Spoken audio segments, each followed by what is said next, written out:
Hi guys, what's up? So we're back in the garden again today, and I'm going to show you guys a whole bunch of new things today that I haven't really showed you before. And I do tend to get cold-blooded, but it's a sunny day. We've got a lot of smog here, and you can see it against the back of the trees way back there. You can see that smog in the air. It's kind of not a great place to show you here because it's hard to see, but it's been really hanging around, and we've been told here in West Virginia and Indiana that smog's just going to kind of hang in the air. You can see we've got some butterflies going around, or pollinators. Right here in our garden, we've got 4 of them, 2 there on that broccoli. We've got 2 here going around. Butterflies are like bees. They're going to pollinate your garden, and that's a really good thing. That's what you want, obviously. I mean, and there's a couple more flying around too. So we've got our sunflowers here. It's kind of important to put other flowers in with your vegetables, or at least close to it. And you can see here it's kind of a jumbled mess. It looks like a jungle in here. I went through yesterday and I weeded out in there to some degree. We've got our broccoli right here, and I've never grown broccoli before, I'll be honest with you, so I'm not quite the expert yet, but we have planted this by seed. It is growing really well. And I want to say that that's probably about ready to harvest. It's actually starting to flower out and bloom and produce seeds, so I probably want to take that off. I would say I'm going to look up to find out. Some of you guys can be more experts than me on some things. I've never grown broccoli before, but it looks like it's about ready. You've got our tomatoes here, and you've got green tomatoes. You can cut those off for fried green tomatoes if you want, but I like to let them ripen. A lot of people do like fried green tomatoes. Here are indeterminate type tomatoes. You can kind of see how they're sprawling. Here we've got our bee up here. I don't know if you caught that or not. Right over here. See them flying around? So this is a good thing. This is what you want, and that's why you plant a variety of crops together, because the bees like certain flowers over others, but then they'll get to your other flowers. So our tomatoes are here. This is a cherry type, and we've got those setting on right now. You can see right here. And there's our bee down there, just moving from flower to flower, which is a great thing. And these are what's called like a teddy bear sunflower. It's just kind of poofy. They don't produce seeds, but it's there for looks and everything. And it's just really encouraging to see all these pollinators around. Here we've got some small white bumpy pumpkins and some orange ones mixed in there as well. They're not big, so they can kind of go up a fence a little bit. And these are our big squash plants. So you can see, as you've seen in previous videos, that you can see how big the leaves are. I mean, we've put them on a liquid fertilizer diet, a watering cycle, and that's just why they're just growing so big. And we have been getting some produce, but some of it's been rotting. So what we're doing is we're going and we're pollinating the flowers ourselves. And it looks like we've got some squash growing in there. I don't know how well you can see it, but it's hard. And those bees and butterflies, really, they aren't really getting down in there. As you can see, they're flying right over the top of the flowers. So we're gonna go ahead and trim some of those flowers off and show you what you can do to help with the pollination. Before we get started with our gardening, I want to tell you guys about the importance of taking vitamins, minerals, and herbs and stuff. And here is vitamin D3, and this is 2,000 independent units. I got this from where I was working, and it's just one soft gel capsule is 2,000. So my mom recommends, because she's into herbal therapies and stuff, to take anywhere between, you can vacillate between 4 to 6 to even 8,000 independent units, but you don't want to do that long term. You want to kind of go 2 weeks on at a higher dosage and 2 weeks off, and then until your levels get up high enough, then you'll go and you'll have a blood test done and check it, and you'll know. Now, it's not as important in the summer months because you are getting natural sunlight from the sun. And even though right now we got the smog in the air, that is reducing some of the vitamin D that we're getting. So that's one unintended effect that we don't realize, that what they intentionally did by setting these fires is you're absorbing a little bit less vitamin D into your body through natural sunlight. So it is more important this summer than it is other summers to go ahead and get that vitamin D in your body. Now, this right here is just a soft gel capsule. It's not as bad as a horse pill or anything like that. So they're very easy to take. And like I said, you want to go you can go up to 6,000. You can go up to 8,000. Just don't do it real long, 2 weeks max. And then you want to go back down to 2,000 or 4,000. So 6,000 is a pretty good level if you want to do that for two weeks. Like I said, you can go up to 8, but just be careful with it. Normally, you can't overdose on vitamins and minerals like your vitamin B. You'll find some supplements that go in the 3,000 to 6,000 range percent RDV, recommended daily value. So, and B is good for your skin, your nails, your hair, all that growth kind of stuff. D is good for your bones. It's going to help with your muscles and stuff like that, and many other things. But anyway, I just wanted to allude to that. The important ones to get every day are D, C, and B, especially if your diet is poor. All right, so now we're going to get on to our gardening. We've got our morning glories over here. They're now starting to bloom, as you can see. We've got a couple pink and purple over here, all kinds of different colors. Okay, so Shane is over here cutting with wire cutters.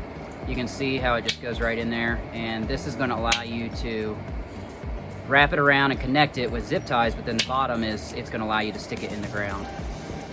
All right, so we've got Shane over here making cages. This one is going to be for peas because it's skinnier, and you can see the top of it just like a traditional cage. He's used zip ties to secure it and wire cutters to cut the bottom of it so you can stick it in the ground. He's got another one over here where it's going to be a little bit longer, or wider I should say, and this one's going to be used for tomatoes, so it allows just a little more room for the branches and stuff.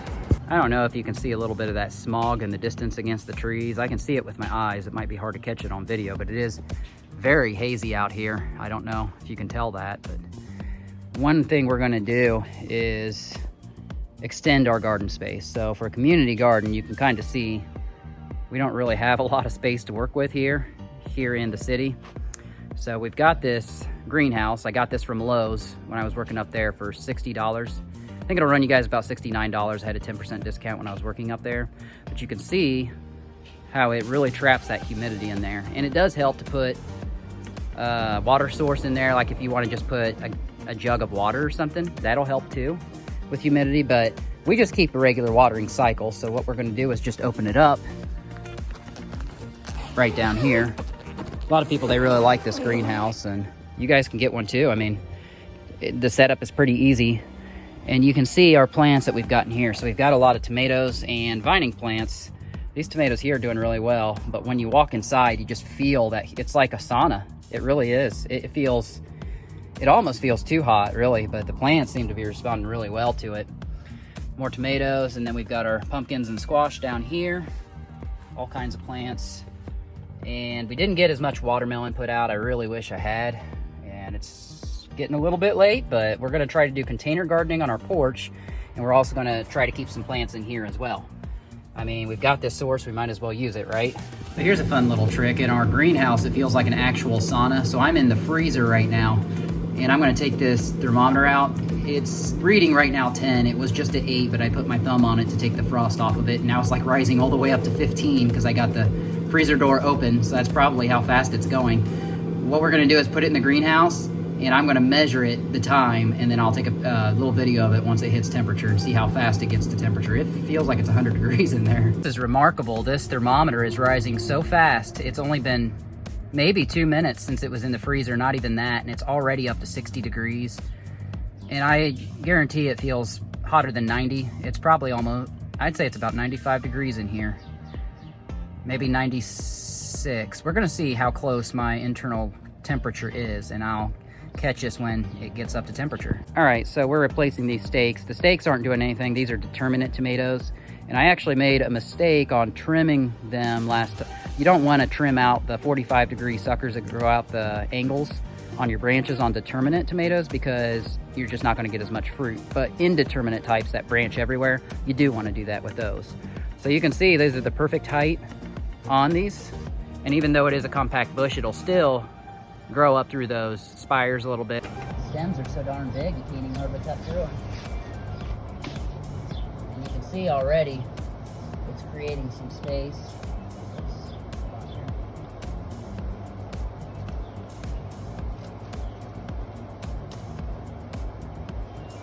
And now, especially the ones that are already dead and brown, you can get rid of those because you don't want disease to get up into the other plants. That one was already died back a little bit. These blooms will fall off, as you can see right here. Oh, let's see here. So that's already created a little bit of space. I can come in here and I know what you guys are thinking. You want it to look really nice with the leaves, but when your goal is to get vegetables, that's why you plant a vegetable garden, is to get produce. Some of the leaves you're going to want for photosynthesis, because that's how the plant gets energy, but it's still got enough to do that. So we're over here and just trimming these bottom ones off.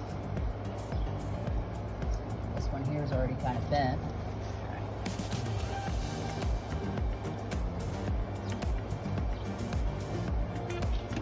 And then it'll give you a little bit of room since I planted these close together, it'll give you a little bit of room to get in there and harvest. All right, so there's a little bit of a difference right there. Yeah, right there, that's a pistil. And if that doesn't get pollinated, then your fruit is just going to rot. So we'll come up here on the male flower, which is the stamen, right in there. And you just want to get as much pollen as you can. You can even tear that flower open a little bit. It's gonna fall off and it's gonna die anyway. And you just want to get some of that pollen. This is why it's so important to have bees and butterflies that'll do this for you. And there you see that, okay? And you just want to put it on that stamen, I guess, best you can. Hopefully it'll get pollinated. So that's one way you can make sure that your fruit won't rot when it comes to squash and pumpkins and stuff like that. And here you see a butterfly in here right now that we've cleared the leaves out of here. And it can now find its way in here. I don't know, it's in there somewhere. There you go. It found its way in, and it's in the plants and making its way to flowers now. All right, I'm down here at my friend Jess Day and doing a little gardening for him. It looks like the dog has stepped in there with its feet, but I just dug a trench around there with an entrenching tool, and it looks like what we had in the Army. That's what you call them, entrenching tools, because you could build your trenches up. But anyway, yeah, and a lot of people complaining about the smoke. I just got a message. It's really affecting people's breathing. We've got it out here. It's like 100 air quality index. But anyway, not to get sidetracked. And we got little squash on the outside and tomato plants we're putting around there. So we gave Jess's friend Kendra some free plants today. You see tomatoes up front where you see the little holes at the front, and in the back are a whole bunch of either squash or pumpkins. I did plant them too close together. I probably should have went either other one. But thank you to her for the subscribers on the channel.